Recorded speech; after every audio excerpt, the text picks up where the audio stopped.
The night they said goodbye, Thanksgiving 1976, San Francisco, the band was calling it quits, at least as a touring act, but they weren't going quietly. They were going out with the last Waltz, a concert so big, so packed with legends that it became one of the most important music events of all time. Bob Dylan, Neil Young, Joni Mitchell, Muddy Waters, Van Morrison, Clapton, they all came. And in the middle of it all, Robbie Robertson, dressed in black, calm as ever, playing like he'd been born with that guitar in his hands. Martin Scorsese filmed the whole thing, but what the cameras didn't catch was the coldness behind the scenes. Levon Helm had already started pulling away. He hated how Robbie was becoming the face of the band. He felt like the rest of them were being pushed out of the spotlight, especially in the film. To Levon, the band had always been about all five of them, a family. But Robbie had become the leader, the songwriter, the spokesperson, and the others were tired. After the last waltz, Robbie was done with the road. The others weren't. They tried to keep playing, but without Robbie, it was never the same. Years later, Levon would accuse Robbie of taking credit for songs they wrote together, of getting rich while the others struggled. Robbie never fired back publicly. He stayed silent. But the pain was there. You could see it in his eyes whenever someone brought up the breakup. Still, the last waltz became a landmark. And Robbie, he moved on, to film, to solo work, to stories deeper than just music. But he never stopped watching, never stopped remembering. The elder storyteller, Robbie Robertson, didn't chase the spotlight in his later years.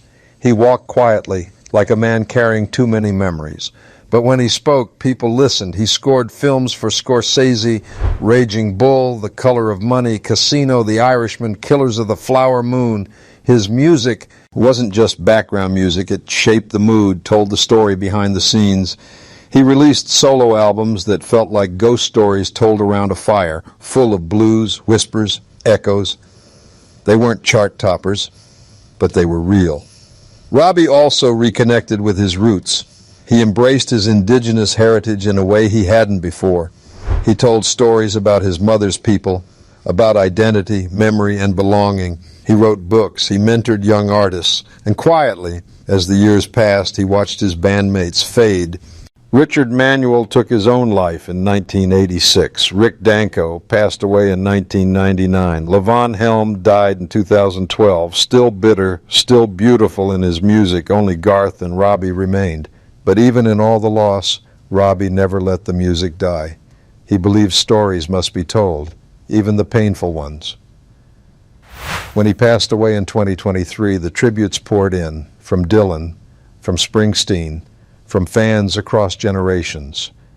They all said the same thing.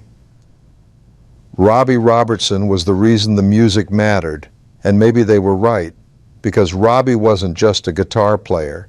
He was a builder of worlds, a keeper of history, a bridge between cultures and voices that were nearly lost. He turned pain into poetry, silence into song, and stories into legends.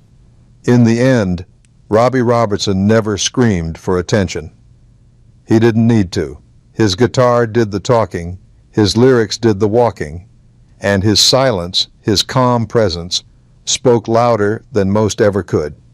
He gave us the weight, but he carried so much of it himself. He gave Dylan electricity, gave the band its voice, gave Scorsese his pulse, and still many never knew his name.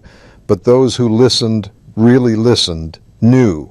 They knew he was the thread tying it all together, the sound behind the scenes, the quiet heart of a noisy world. Robbie once said, we wanted it to feel like it wasn't from any time, because then it could belong to all time. That's exactly what he created, music that belongs to every road, every heartache, every dreamer. And now his story belongs to us, because legends like Robbie Robertson, they don't vanish, they echo.